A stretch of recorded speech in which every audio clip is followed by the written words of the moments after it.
चलिए देखते हैं सोशियोलॉजी के एनसीईआरटी क्लास 12 के भारत में सामाजिक परिवर्तन एवं विकास वाले पुस्तक के पहला चैप्टर है। चैप्टर के नाम है संरचनात्मक परिवर्तन के बारे में देखेंगे। तो वर्तमान को समझने के लिए जरूरी है कि उसे कुछ अतीत के कुछ पक्षों को जानना जरूरी होता है, और ताकि हम वर्तमान को भी अच्छे से समझ सके। अतीत का ज्ञान किसी व्यक्ति या समूह या फिर भारत जैसे पूरे देश को जानने हेतु आवश्यक है, क्योंकि भारत का इतिहास काफी समृद्ध एवं विस्तृत था। भारत के अतीत की जानकारी प्राचीन एवं मध्यकालीन भारत को जानने से मिलती है, जबकि आधुनिक भारत को समझने के लिए जरूरी है कि भारत के औपनिवेशिक अनुभवों को जाने। और भारत में आधुनिक विचार एवं संस्थाओं की शुरुआत औपनिवेशिकता की देन है। औपनिवेशिकवाद के प्रभाव के कारण भारत ने आधुनिक विचारों को जाना, और यह एक विरोधाभासी स्थिति थी। इस दौर में भारत ने पाश्चात्य उदारवाद एवं स्वतंत्रता को आधुनिकता के रूप में जाना। वहीं दूसरी ओर इन पश्चिमी विचारों के विपरीत भारत ने ब्रितानी उपनिवेशवादी शासन के अंतर्गत स्वतंत्रता एवं उदारता का अभाव था, और इस तरह के अंततः विरोधी तथ्यों ने भारतीय सामाजिक संरचना एवं संस्कृति में परिवर्तन को दिशा दी एवं उन पर प्रभाव भी डाला। ऐसे अनेक संरचनात्मक और सांस्कृतिक परिवर्तनों के बारे में अध्याय 1 और 2 में हम चर्चा करेंगे। और अगले कुछ पाठों में यह बात साफ उभर कर आई है कि किस प्रकार भारत में सामाजिक सुधार और राष्ट्रीय आंदोलन, हमारी विविध व्यवस्था, हमारा राजनीतिक जीवन और संविधान, हमारे उद्योग एवं कृषि, हमारे नगर एवं हमारे गांव, इन सब पर उपनिवेशवाद के विरोधाभासी अनुभवों पर गहरा प्रभाव पड़ा। उसके बाद उपनिवेशवाद के साथ हमारे इन विरोधाभासी संबंधों पर का प्रभाव आधुनिकता पर भी पड़ा। इनके कुछ उदाहरण जो कि हम अपने आप जीवन में पाते हैं, और वे इस प्रकार है जैसे हमारे देश में स्थापित संसदीय विधि एवं शिक्षा व्यवस्था ब्रिटिश प्रारूप और प्रतिमानों पर आधारित है। यहाँ तक कि हमारे सड़कों पर बाएं चलना भी ब्रिटिश अनुकरण ही है। और सड़क के किनारे रेहड़ी और गाड़ियों पर हमें ब्रेड, ऑमलेट और उसके बाद कटलेट जैसी खानों की चीजें आमतौर पर ही मिलती है। और एक प्रसिद्ध बिस्कुट निर्माता कंपनी का नाम भी ब्रिटेन से संबंध है। और अनेक स्कूलों में नेक टाई पोशाक का एक अनिवार्य हिस्सा भी होता है। और कितनी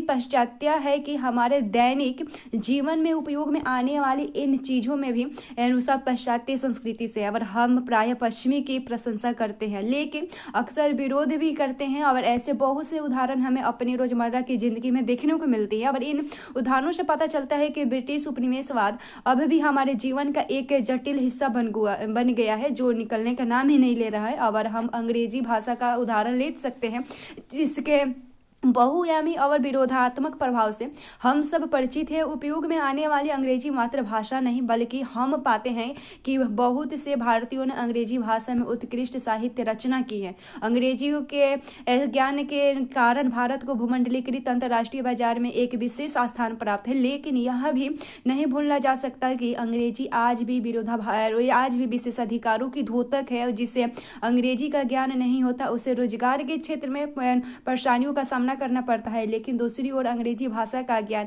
अनेक वंचित समूहों के लिए लाभदायक सिद्ध हुआ है।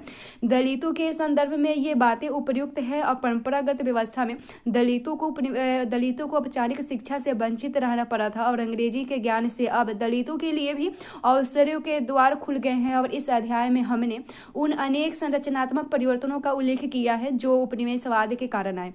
अब हम इस जानकारी के बाद उपनिवेशवाद को एक संरचना एवं व्यवस्था के रूप में समझेंगे। उपनिवेशवाद ने राजनीति, आर्थिक एवं सामाजिक संरचना में नवीन परिवर्तन उत्पन्न किए हैं। इस अध्याय में हम दो संरचनात्मक परिवर्तनों, औद्योगिक एवं नगरीकरण के पर चर्चा करेंगे।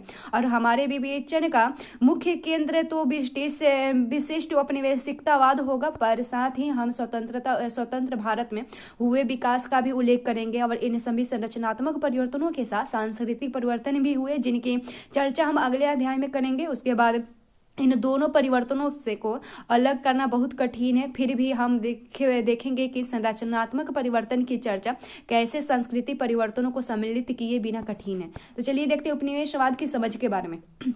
एक स्तर पर एक देश के द्वारा दूसरे देश पर शासन को उपनिवेशवाद माना जाता है और आधुनिक काल में पश्चिमी उपनिवेशवाद का सबसे ज्यादा प्रभाव रहा है। भारत के इतिहास से यह स्पष्ट होता है कि यहाँ काल और स्थान के अनुसार विभिन्न प्रकार के समूहों का उन विभिन्न क्षेत्रों पर शासन रहा जो आज के आधुनिक भारत को निर्मित करते हैं, लेकिन औपनिवेशिक शासन किसी अन्य शासन से अलग और अधिक प्रभावशाली रहा। इसके कारण जो परिवर्तन आए वह अत्यधिक गहरे और भेदभावपूर्ण रहे। इतिहास ऐसे उदाहरणों से भरा पड़ा है जिसमें दूसरे देश के क्षेत्रों पर कब्जा करके राजनीतिक क्षेत्र का विकास किया गया। ऐसे अन्य गिनत उदाहरण हैं जिनमें कमजोर लोगों पर शक्तिशाली लोगों ने शासन किया, लेकिन गौर करने पर यह बात है कि पूंजीवाद के आने से पहले के साम्राज्य और पूंजीवाद के दौर के शासन में गुणात्मक अंतर है। पूर्व पूंजीवाद शासन अपने प्रभुत्व से लाभ प्राप्त कर सके जो उनके निरंतर शासन अथवा विरासत से व्यक्त होता है। कुल मिलाकर पूर्व पूंजीवाद शासन समाज के आर्थिक आधार में हस्तक्षेप नहीं कर सके। उन्होंने परंपरागत आर्थिक व्यवस्थाओं पर कब्जा करके अपनी सत्ता को बनाए रखा। इसके विपरीत ब्रितानी उपनिवेशवाद पूंजीवाद व्यवस्था पर आधारित थी। इसने प्रत्यक्ष रूप से आर्थिक व्यवस्था में बड़े पैमाने पर हस्तक्षेप किए, जिससे ब्रितानी पूंजीवाद का विस्तार हुआ और उससे मजबूती मिले। उदाहरण के लिए भूमि संबंधी नियमों को ले ब्रितानी उपनिवेशवाद ने केवल भूमि स्वामित्व के नियमों को ही नहीं बदला, अपितु यह भी निर्धारित किया कि कौन सी फसल उगाई जाए और कौन सी नहीं उगाई जाए। उसने उत्पादन क्षेत्र को भी नहीं छोड़ा, उसमें भी हस्तक्षेप किया। वस्तुओं के उत्पादन की प्रणाली और उनके वितरण के तरीकों को भी बदल दिया। यहाँ तक कि ब्रिटिश उपनिवेशवाद ने ब्रिटिश पूंजीवाद के प्रसार के लिए जंगलों को भी नहीं छोड़ा। उन्होंने पेड़ों पौधों को भी कटवाई और बागानों में चाय की खेती करवाना शुरू कर दिया। जंगल को नियंत्रित एवं प्रशासित करने के लिए अनेक कानून भी बनाए गए। इससे जंगल पर आश्रित गरीब और ग्रामीण लोगों के जीवन में परिवर्तन भी आए। नए औपनिवेशिक कानूनों के अंतर्गत ग्रामीणों, चरवाहों और गरीबों का जंगलों में आना जाना प्रतिबंधित कर दिया गया और अब जंगल से भेड़, बकरियां, गाय, भैंस आदि पशुओं के लिए चारा इकट्ठा करना दुर्लभ हो गया था। उसके बाद जिसे एक बॉक्स में दिया गया है, पायनियों ने कहा था कि इनके तथ्य के हिसाब से सन 1834 से लेकर 1920 तक भारत में अनेक बंदरगाहों से निर्मित रूप से जहाज जाते थे और उन जहाजों में विभिन्न धर्मों, लिंग, वर्गों और जातियों के भारतीय लोग रहते थे, जिन्हें कम से कम 5 साल के लिए मॉरिशस के बागानों में मजदूरी करने के लिए पहुंचाया जाता था। इसके लिए कई दशकों तक लोगों का चयन मुख्यतः बिहार प्रांत के विशेष कर पटना, गया, आगरा, सारण, उसके बाद तिरहुत, चंपारण और मुंगेर, भागलपुर और पूर्णिया जिले से होता था। उसके बाद उपनिवेशवाद में देखें फिर टॉपिक में, उपनिवेशवाद ने लोगों की आवाजाही को भी बढ़ाया और भारत के एक हिस्से से दूसरे हिस्से में आना जाना चलता रहा। जैसे आज झारखंड प्रदेश से उन दिनों बहुत से लोग चाय बागानों में मजदूरी करने के उद्देश्य से असम आए और उन्हीं दिनों एक नए मध्य वर्ग का भी उद्भव हुआ जो मुख्यतः बंगाल और मद्रास क्षेत्र में था और उसमें से वे लोग थे जिनको उपनिवेशवादी शासन ने देश के विभिन्न भागों में सेवा के लिए चुना था। उनके अलावा विभिन्न पेशेवर लोग जैसे डॉक्टर एवं वकील हुए, इन सरकारी सेवा कर्मियों और व्यवसायियों का भी बहुत आवागमन हो रहा था और यह आवागमन भारत तक ही सीमित नहीं रहा। उपनिवेशवादी शासन भारतीय मजदूरों एवं दक्ष सेवा कर्मियों को जहाज के माध्यम से सुदूर एशिया, अफ्रीका और अमेरिका में भी स्थित अन्य उपनिवेशवाद में भेजा। कितने लोगों तो जहाज पर रास्ते में ही मर गए और जाने वाले अधिकांश लोगों में से कुछ तो सभी लौटकर ही नहीं आए और आज उन भारतीयों के वंशों को भारतीय मूल माना जाता है। दुनिया का अनेक देशों में भारतीय मूल लोग पाए जाते हैं जो वस्तुतः भारत के उपनिवेशवादी शासन के दौरान उन देशों में पहुंचाए गए थे। अब उसके बाद व्यवस्थित शासन के लिए उपनिवेशवाद ने विभिन्न क्षेत्रों में भारी परिवर्तन की शुरुआत की। ये परिवर्तन वैधानिक, सांस्कृतिक अथवा वस्तुकला आदि क्षेत्रों से लाए गए और वस्तुतः उपनिवेशवाद बृहद एवं तीव्र रूप से लाए गए परिवर्तनों की कहानी थी। उसके बाद इसने भी कुछ परिवर्तन तो अप्रकट रूप से में थे जबकि अनेक सुनियोजित तरीके से लाए गए थे। जैसे कि हम पाते हैं कि पश्चिमी शिक्षा पद्धति को भारत में इस उद्देश्य से लाया गया कि उससे भारतीयों को एक ऐसा वर्ग तैयार हो जो ब्रिटिश उपनिवेशवाद को बनाए रखने में सहयोगी हो। लेकिन हम यह पाते हैं कि यही पश्चिमी शिक्षा पद्धति राष्ट्रवादी चेतना एवं उपनिवेश विरोधी चेतना का माध्यम बनी। उपनिवेशवाद के माध्यमों और तीव्रता को समझने के लिए यह आवश्यक है कि पूंजीवाद की संरचना को समझा जाए। अब पूंजीवाद ऐसी आर्थिक व्यवस्था है जिसमें उत्पादन के साधन का स्वामित्व कुछ विशेष लोगों के हाथों में होता है और इसमें ज्यादा से ज्यादा मुनाफा कमाने पर जोर दिया जाता है। जैसे हमने देखा था भारतीय समाज के पुस्तक में पूंजीवाद बाजार के बारे में पढ़ा था और पश्चिम में पूंजीवाद का प्रारंभ एक जटिल प्रक्रिया के फलस्वरूप है। इस प्रक्रिया में मुख्य रूप से यूरोप द्वारा शेष दुनिया की खोज, गैर यूरोपियन देशों की संपत्ति और संसाधनों का दोहन और विज्ञान और तकनीकी का अद्वितीय विकास और इसके उपयोग से उद्योग और कृषि में रूपांतर आदि सम्मिलित है। पूंजीवाद को प्रारंभ से ही इसकी गतिशीलता, वृद्धि की संभावना, प्रसार, नवीनीकरण, तकनीकी और श्रम के बेहतर उपयोग के लिए जाना लगा और इन्हीं गुणों के कारण पूंजीवाद ज्यादा से ज्यादा लाभ सुनिश्चित करता है। पूंजीवाद दृष्टिकोण से बाजार को एक बृहद भूमंडलीकरण रूप में दिखता है। पश्चिमी उपनिवेशवाद का पश्चिमी पूंजीवाद के विकास ने अन्योन्याश्रित संबंध है और यही बात उपनिवेशिक भारत के संदर्भ में कही जा सकती है। और भारत में भी पूंजीवाद के विकास के कारण उपनिवेशवाद प्रबल हुआ और इस प्रक्रिया के दूरगामी प्रभाव भारत की सामाजिक, सांस्कृतिक, आर्थिक और राजनीतिक संरचना पर पड़े। अगले भाग में हम औद्योगिकरण और नगरीकरण के बारे में जानेंगे और समझेंगे कि कैसे उपनिवेशवाद के प्रभाव से कुछ विशिष्ट प्रारूपों का उद्भव हुआ। अगर पूंजीवाद व्यवस्था सशक्त आर्थिक व्यवस्था बन सकती है तो राष्ट्र राज्य भी सशक्त एवं प्रबल राजनीतिक रूप ले सकता है।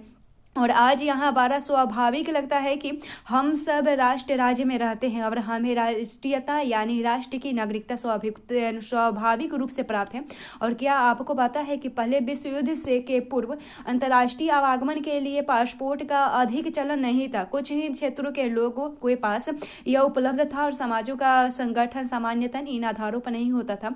राष्ट्र राज्य एक विशिष्ट प्रकार के राज्यों के लिए उपयोगी है जो कि आधुनिक समाज का लक्षण है। सरकार को एक विशेष क्षेत्र यानी टेरिटरी में संप्रभुता प्राप्त होती है और उसमें रहने वाले लोग एक राष्ट्र के नागरिक होते हैं। उसके बाद नेशन स्टेट या राष्ट्र राज्य राष्ट्रवाद के उदय से घनिष्ठ रूप से संबंध है। राष्ट्रवादी सिद्धांत के अनुसार किसी क्षेत्र विशेष के लोगों के समूह को स्वतंत्रता एवं संप्रभुता प्राप्त होती है। उन्हें अधिकार प्राप्त होता है कि वे अपनी स्वतंत्रता एवं संप्रभुता का इस्तेमाल कर सके। ये प्रजातांत्रिक विचारों के उद्भव का महत्वपूर्ण हिस्सा है और अध्याय 3 में आप इसके बारे में विस्तार से जान पाएंगे और आपको आश्चर्य हो रहा होगा कि उपनिवेशवाद और राष्ट्रवाद के सिद्धांत तथा प्रजातांत्रिक अधिकार के बीच विपरीतार्थ संबंध है। और हमने जाना कि उपनिवेशवाद का मतलब साधारणतः विदेशी शासन जैसे भारत में ब्रिटिश शासन से है, जबकि इसके विपरीत राष्ट्रवाद का निर्देश था कि भारत के लोग या किसी भी उपनिवेशिक समाज के लोगों को संप्रभु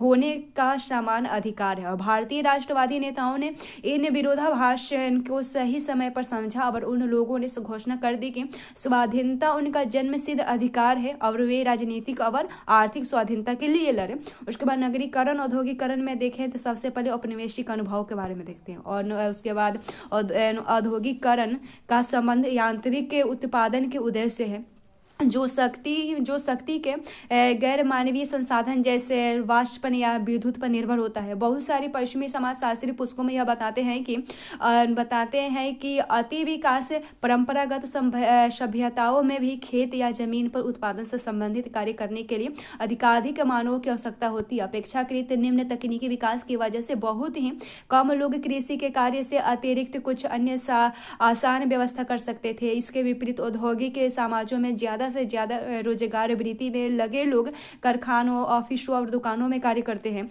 औद्योगिक परिवेश में कृषि संबंधी व्यवसाय में लोगों की संख्या कम होती जाती है। यह देखने में आया कि पश्चिम में 90% से ज्यादा लोग कस्बों और शहरों में रहते हैं क्योंकि वहीं पर रोजगार और व्यवसाय के अवसर अधिक होते हैं। और अतः हम नगरीकरण को औद्योगिकरण से जोड़कर देखते हैं। ये दोनों प्राय एक साथ होने की प्रक्रिया है, लेकिन हमेशा ऐसा नहीं होता है। उदाहरण के लिए ब्रिटेन औद्योगिकरण से गुजरने वाला पहला समाज था जो सबसे पहले ग्रामीण से रूपांतरित होकर नगरीय देश बना।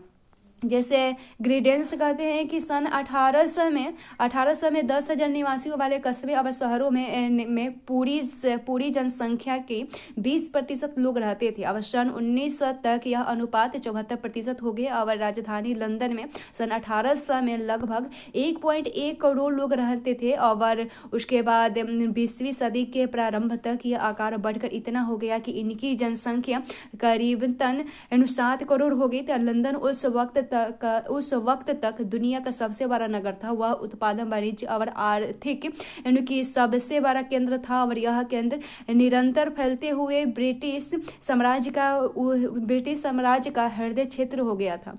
यह कौतूहल की बात है कि ठीक इसी ब्रिटिश औद्योगिकरण का एक उल्टा असर यानी कि भारत के कुछ क्षेत्रों में औद्योगिक क्षरण हुआ और भारत में कुछ पुराने परंपरागत नगरीय केंद्र का भी पतन हो गया। जिस तरह ब्रिटेन में उत्पादन और निर्माण में चढ़ाव आया, उसके विपरीत ही भारत में गिरावट भी आई और परंपरागत ढंग से होने वाले रेशम और कपास का उत्पादन और निर्यात मैनचेस्टर प्रतियोगिता में गिरता चला गया और भारत के प्राचीन नगर जैसे सूरत और मुसलीपट्टनम जहां से व्यापार हुआ करता था उसका अस्तित्व कमजोर होने लगा, जबकि आधुनिक नगर जैसे मुंबई और मद्रास जो उपनिवेशवादी शासन से प्रचलित हुए वो मजबूत हो गए और भारतीय राज्यों पर ब्रिटिश अधिकार के बाद तंजौर, ढाका और मुर्शिदाबाद की राज्यसभाओं का विघटन हो गया और फलतः इन राज्यसभाओं के संरक्षण में कार्यरत कारीगर, कलाकार और कुलीन लोगों के भी पतन हुआ। 19वीं सदी के अंत में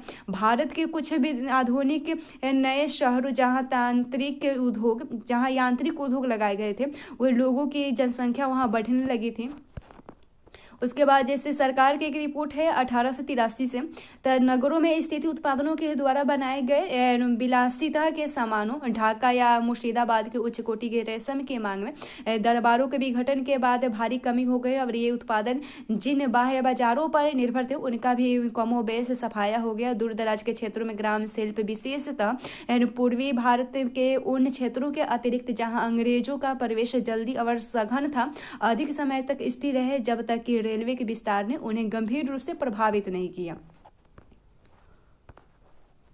और उसके बाद ब्रिटेन के औद्योगिकरण के प्रभाव से ज्यादातर लोग नगरों में आए, लेकिन उनके विपरीत भारत में ब्रिटिश औद्योगिकरण के प्रारंभिक समय से ज्यादा लोगों को कृषि की ओर जाना पड़ा और भारतीय जनगणना रिपोर्ट इसे स्पष्ट रूप से दर्शाती है इसे।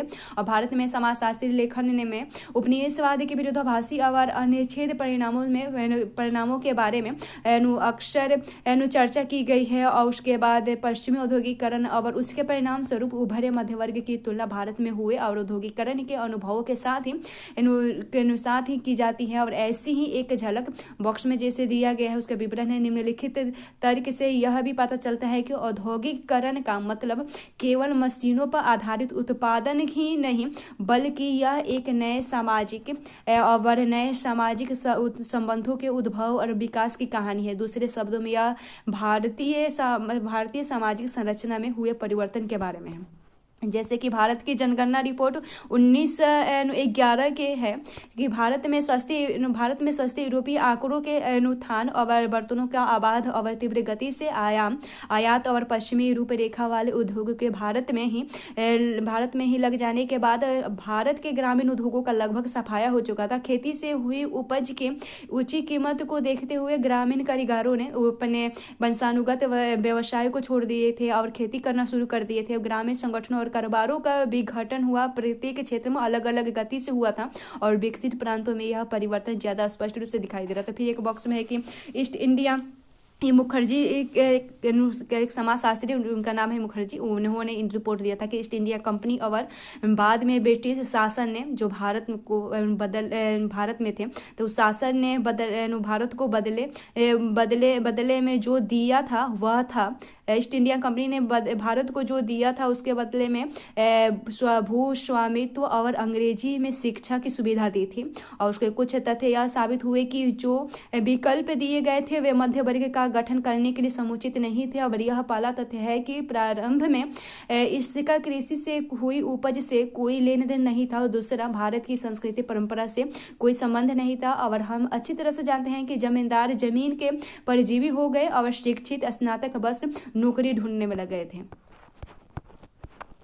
ब्रिटिश साम्राज्य की अर्थव्यवस्था में नगरों की भूमिका महत्वपूर्ण थी और समुद्री तटीय नगर जैसे मुंबई, कलकत्ता और मद्रास उपयुक्त माने गए थे, और क्योंकि इन जगहों से उपभोग की आवश्यकता वस्तुओं का निर्यात आसानी से किया जा सकता था, साथ ही यहीं से उत्पादित वस्तुओं का सस्ती लागत से आयात की जा रही थी। और उसके बाद उपनिवेशिक नगर ब्रिटेन में स्थित आर्थिक केंद्र और उपनिवेशिक भारत में स्थित हाशिए के बीच महत्वपूर्ण संपर्क सूत्र थे। इस प्रकार ये नगर भूमंडलीय पूंजीवाद के ठोस थे। उदाहरण के रूप में औपनिवेशिक भारत में मुंबई को इस प्रकार सुनियोजित ढंग से विकसित किया गया कि सन 1900 तक भारत की 1/3 कच्ची कपास को जहाज से भेजा जा चुका था और कलकत्ता से जूट यानी पटसन का निर्यात होता था, जबकि चेन्नई से कहवा, चीनी, नील और कपास ब्रिटेन को निर्यात किया जाता था। उसके बाद औपनिवेशिक काल के नगरीकरण में पुराने शहरों का अस्तित्व कमजोर हो गया और उनकी जगह पर नए औपनिवेशिक शहरों का उद्भव और विकास हुआ। कोलकाता ऐसा पहला नगर था। सन 1690 में एक अंग्रेजी व्यापारी जिसका नाम जॉब चार्नॉक था, उन्होंने हुगली नदी के तट पर लगे 3 गांव कोलिकत्ता, गोविंदपुर और सुतानूती को पट्टे पर दिया और उसका उद्देश्य उन तीनों गांव में व्यापारिक अड्डे बनाना था। और हुगली नदी के किनारे ही सन 1698 में फोर्ट विलियम की स्थापना रक्षा और सैन्य बल को गठित करने के उद्देश्य से हुई थी। और उसके बाद फोर्ट और उसी के आसपास का खुला क्षेत्र जिसे मैदान कहते थे, जहां सैन्य बलों के डेरे थे, कलकत्ता नगर का केंद्र बना और इसी केंद्र से नगर का प्रसार हुआ था। बक्सर के दक्षिण एशिया का औपनिवेशिक नगर का प्रारूप यूरोपीय शहर में विशाल बंगले और सुसज्जित मकान, सुनियोजित सड़कों के दोनों किनारे पेड़, दोपहर और शाम को मिलने जुलने के लिए क्लब है, खुली जगहों को पश्चिमी रूपरेखा के मनोरंजन की सुविधाएं और जैसे घुड़दौड़, गोल्फ, फुटबॉल और क्रिकेट के लिए सुरक्षित रखा गया है। उसके बाद जब घरेलू जलापूर्ति, विद्युत संपर्क और दूषित पानी के निष्कासन की सुविधाएं भी मौजूद थी और तकनीकी स्तर पर संभव थी, तब यूरोपीय नगरों में रहने वाले लोगों ने उसका भरपूर इस्तेमाल किया। इन सुविधाओं का उपयोग केवल यूरोपीय मूलों के नागरिकों के लिए ही सुलभ किया गया था। उसके बाद चाय की बागानी देखें तो अब हम अब तक यह जान चुके हैं कि भारत में औपनिवेशिक और नगरीकरण उस प्रकार नहीं हुआ जैसे ब्रिटेन में हुआ था, और इसकी वजह औद्योगिकरण की देर से हुई शुरुआत नहीं थी, बल्कि यहाँ के प्रारंभिक औद्योगिकरण और नगरीय और औपनिवेशिक शासन चलता था, जो वो अपने ही हितों को देखते थे, भारतीयों के हितों को नहीं देखते थे। और हम विभिन्न उद्योगों के बारे में यहाँ विस्तार से चर्चा नहीं करेंगे और हम केवल चाय की बागवानी के ही उदाहरण ले लेते हैं। जैसे औद्योगिक रिपोर्ट से पता चलता है कि औपनिवेशिक सरकार गलत तरीके से मजदूरों की भर्ती करती थी और उनसे बलपूर्वक काम करवाती थी, और ब्रिटिश व्यवसायी के लिए सरकारी बल का प्रयोग कर और बागानों में मजदूरों से सस्ते में काम करवाया जाता था। कथा, साहित्य एवं अन्य स्रोतों से बागान में काम करने वालों के जीवन से संबंधित जानकारियां भी प्राप्त होती है। वास्तव में औपनिवेशिक प्रशासन यह मानकर चलते थे कि बागान वालों को फायदा पहुंचाने के लिए मजदूरों पर कड़े से कड़ा बल प्रयोग किया जाए, और वे इस तथ्य से पूर्णतः अवगत थे कि औपनिवेशिक देश में चलाए गए नियम कानून अलग हो सकते हैं, और यह जरूरी नहीं है कि ब्रिटिश उन प्रजातांत्रिक नियमों का निर्वाह औपनिवेशिक देश में भी करे जो ब्रिटेन में लागू किया गया था। और उसके बाद बॉक्स में दिया है श्रमिकों का चयन और नियुक्तियां किस प्रकार की जाती थी। तो सन 1851 में चाय उद्योग की भारत में शुरुआत हुई और ज्यादातर चाय के बागान असम में थे, और सन 1903 तक 4,79,000 अस्थायी और उसके बाद 93,000 अस्थायी लोगों के यहाँ काम पर रखा गया था। और चूंकि असम की जनसंख्या सघन नहीं थी और चाय के बागान निर्जन पहाड़ी क्षेत्रों में स्थित थी, इसलिए बड़ी संख्या में श्रमिकों को दूसरे प्रांतों से लाया गया था। लेकिन दूर दराज से हजारों मजदूरों को लाकर ऐसी जगह पर रखने में जहाँ की आबोहवा और स्वास्थ्य के प्रतिकूल थी, उसके बाद यहाँ तक कि विचित्र प्रकार के बुखारों का प्रकोप भी था, इलाका में अत्यधिक खर्चा होता था व्यवस्था करने के लिए और खर्चे के लिए बागानों के मालिक और ठेकेदार सहमत नहीं थे और सही तरीके से मजदूरों को लाना खर्चीला होता था। इसलिए ब्रिटिश व्यावसायिकों ने सरकारी ताकत का सहारा लिया और ऐसे कानून बनाए गए कि गरीबी मजदूरों के पास कोई विकल्प नहीं था। और असम के चाय के बागवानों के लिए मजदूरों की नियुक्ति वर्षों तक नहीं होती रही और यह काम ठेकेदारों के लिए दिया गया था और जो बंगाल के ट्रांसपोर्ट ऑफ नेवेन लेबर्स एक्ट के तहत करते थे। उसके बाद जिसका 1863 में हुआ, फिर जिसका 1865, 1870, उसके बाद 1873 में संशोधन हुआ। इसका इस्तेमाल करके मजदूरों के प्रलोभन बल भय के द्वारा असम में भेजा जाता था। फिर एक है बागानों में मालिक कैसे रहते थे, जैसे कि सामान्य की लदाई और उतारने के लिए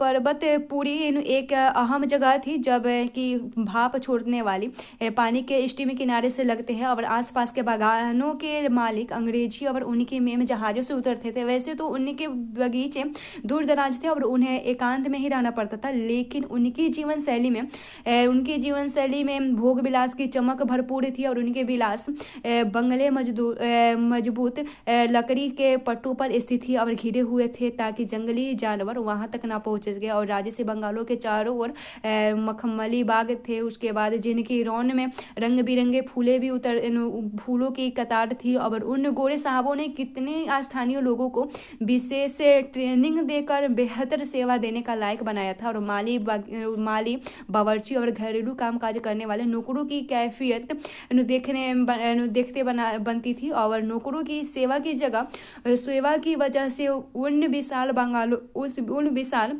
बंगलों के बरामदे में एक सामान दूर से ही चमकते थे और सारी जरूरतों की चीजें साफ सफाई के पाउडर से लेकर परिकृष्ट कांटे सेफ्टी पिन के लेकर चांदी के बर्तन तक के नाटीघन के किनारे वाले टेबल क्लॉथ से लेकर नहाने के साबुन तक सब कुछ जहाज से आते थे। और बड़े बड़े नहाने के टब भी जो विशाल नहाने के कमरे में रखे जाते थे, जिन्हें कि एक ही दिन सवेरे भिस्ती बंगले के कुएं में पानी से भर देता था और वे वास्तव में स्टीम से ही आते थे। ये सारे उनके लिए सुविधा थी। ये 2005 में फूकन कोई है, उन्होंने कहा था अपनी रिपोर्ट में। उसके बाद स्वतंत्र भारत के औद्योगिकरण के बारे में देखें। पहले के भागों में हमने जाना कि भारत में औद्योगिक और नगरीकरण औपनिवेशिक शासन की भूमिका महत्वपूर्ण थी और इस भाग में हम संक्षेप में जानेंगे कि औद्योगिकरण को स्वतंत्र भारत की सरकार ने सक्रिय तौर पर बढ़ावा कैसे दिया। कुछ अर्थों में यह अनेक प्रकार की प्रक्रिया भी थी जिसमें स्वाधीन भारत के शासन उपनिवेशवाद के द्वारा प्रभावित हुए और विकास को संजोए रखना चाहते थे। और अध्याय 5 में हम भारतीय औद्योगिक और उसमें आए परिवर्तनों विशेषकर सन 1990 के बाद हुए उदारीकरण के बारे में भी चर्चा करेंगे। उसके बाद भारतीय राष्ट्रवादों के लिए उपनिवेशिक शासन के दौरान हुआ आर्थिक शोषण एक केंद्रीय मुद्दा था। उपनिवेशवाद से पहले भारत की जो तस्वीरें गाथा साहित्य में आदि में देखी जाती थी उसमें समृद्ध और संपन्न दिखाया जाता था, लेकिन उपनिवेशवाद के बाद के भारत में गरीबी दिखाई देती है। स्वदेशी आंदोलन ने भारत की राष्ट्रीय अर्थव्यवस्था के प्रति निष्ठा को मजबूत किया और आधुनिक विचारों के द्वारा लोगों ने अनुभव किया कि गरीबी को दूर किया जा सकता है। भारतीय राष्ट्रवादियों ने अनुमान लगाया कि तीव्र और वृहद औद्योगिकरण के बाद द्वारा आर्थिक स्थिति में आवश्यकता सुधार किए जा सकते हैं, जिनसे विकास और सामाजिक न्याय हो पाए और भारी मशीनीकृत उद्योगों का विकास हुआ। इन्हें बनाने वाले उद्योग, उसके बाद पब्लिक सेक्टर के विस्तार और बड़े कोऑपरेटिव सेक्टर को भी महत्वपूर्ण माना जाता था। जैसे और उसके बाद स्वतंत्र भारत में नगरीकरण के बारे में देखें। आपको भारत में निरंतर बढ़ रही नगरीकरण की प्रक्रिया के बारे में पहले तो आप जानते ही होंगे। हाल ही के वर्षों में बढ़ते हुए भूमंडलीकरण द्वारा शहरों के अत्यधिक प्रसार और परिवर्तनों की भारी जानकारी भी होगी और अध्याय 6 में इसके विस्तार से चर्चा भी किया गया है। भारत में 21वीं शताब्दी में नगरीकरण की प्रक्रिया की दर अत्यंत तीव्र होती नजर आती है और भारत सरकार की स्मार्ट सिटी की महत्वाकांक्षी योजना इस गति को तीव्र करने में महत्वपूर्ण योगदान देती है। यह हम समाजशास्त्रीय दृष्टिकोण से भारत में नगरीकरण के विभिन्न प्रकारों को देखेंगे। आजादी के बाद के 2 दशकों में भारत में नगरीकरण की प्रक्रिया का प्रभाव स्पष्ट रूप से दिखाई देने लगे और नगरीकरण अनेक प्रकारों से हो रहा था। इस प्रकार विचार व्यक्त करते हुए समाजशास्त्री MSA राव ने लिखा कि भारत के कई गांव में भी तेजी से बढ़ रहे नगरीय प्रभाव आ रहे थे और नगरीय प्रकृति का प्रभाव गांव का शहर या नगर से कैसे संबंध है उस पर निर्भर करता है। इन्होंने 3 भिन्न प्रकार के नगरीय प्रभाव की स्थिति की व्याख्या की थी और उसके बाद ऊपर दिया गया चार्ट भी दर्शाता है कि भारत में नगरीय जनसंख्या युवा या कस्बों की संख्या बढ़ जाती है। और उसके बाद दूसरा चार्ट दिखाता है कि नगरीय आबादी का प्रतिशत बढ़ रहा है, लेकिन नगरीय जनसंख्या की दशकीय वृद्धि दर जनसंख्या के घटने की प्रवृत्ति को भी दिखाता है। जिसे बॉक्स में दिया गया कि सबसे पहले वे गांव आते हैं जहां से अच्छी खासी संख्या में लोग दूर दराज के शहरों में रोजगार ढूंढने के लिए आते हैं। वे उन शहरों में रहते हैं लेकिन उन्हीं के परिवार के सदस्य गांव में रहते हैं। और उत्तर मध्य भारत के एक गांव माधोपुर में 298 घरों में से 77 घर ऐसे हैं जिनके सदस्य प्रवासी है, जबकि 77 अप्रवासी में से हैं। लगभग आधे ऐसे हैं जो मुंबई और कलकत्ता में काम करने के लिए आते हैं। और कुल अप्रवासियों के 75% ऐसे प्रवासी हैं जो गांव में अपने परिवार को नियमित रूप से पैसे भेजते हैं और 83% अप्रवासी प्रत्येक साल 4 से 5 बार या 2 साल में 1 बार अपने गांव में जाते हैं। और बहुत सारे प्रवासी हैं जो केवल भारतीय नगरीय में ही नहीं बल्कि विदेशों में भी रहते हैं। जैसे कि गुजरात के गांवों के अनेक प्रवासी अफ्रीका और ब्रिटेन के शहरों में रहते हैं। उन लोगों ने अपने गांवों में आधुनिक फैशन के मकान भी बनाए हैं और उन्होंने जमीनी जायदाद में भी निवेश भी किया है तथा शिक्षण संस्था और जन कल्याण के लिए स्थापित ट्रस्टों को भी दान दिया है। उसके बाद ट्रस्टों को भी दान दिया है। और दूसरे प्रकार का शहरी प्रभाव उन गाँवों में देखा जाता है जो औद्योगिक शहरों के निकट स्थित है। जब एक भिलाई और औद्योगिक शहर उभरता है तो उसके आसपास के कुछ गांवों की पूरी जमीन उस शहर का हिस्सा बन जाती है, जबकि कुछ गांवों की आंशिक भूमि अधिग्रहित की जाती है। और ऐसे शहरों में प्रवासी कामकाज के लिए आते हैं और जिससे गांव में मकानों की मांग बढ़ जाती है और बाजार का विस्तार होता है। साथ ही साथ स्थानीय निवासियों और प्रवासियों के बीच के संबंध के संतुलन करने की समस्या भी उत्पन्न हो जाती है। और महानगरों का अनुभव और विकास तीसरे प्रकार के शहरी प्रभाव है जिससे निकटवर्तीय गांव प्रभावित होते हैं और शहरों के विस्तार में कुछ सीमावर्तीय गांव पूरी तरह से नगर के प्रसार में विलीन हो जाते हैं, जबकि वे क्षेत्र जहां लोग नहीं रहते नगरीय विकास के लिए प्रयोग के लिए भी किए जाते हैं। उसके बाद 1951 में भारत की जनसंख्या के 17.29% यानी 62.44 मिलियन लोग 2843 कस्बों में रह रहे थे, जबकि 2011 में भारत की जनसंख्या 31.16% अर्थात 377.10 मिलियन लोग 7935 कस्बों में रह रहे थे। और यह निरपेक्ष संख्याएं युवा या कस्बों की संख्या और नगरीय जनसंख्या के प्रतिशत भाग के रूप में स्थित वृद्धि को दर्शाती है। हालांकि 1981 से 2001 में नगरीय जनसंख्या में गिरावट देखने को मिलती है और दशकीय वृद्धि दर ने इस प्रवृत्ति को उल्टा कर दिया है और 2011 में इसमें मामूली सी वृद्धि दिखाई देती है।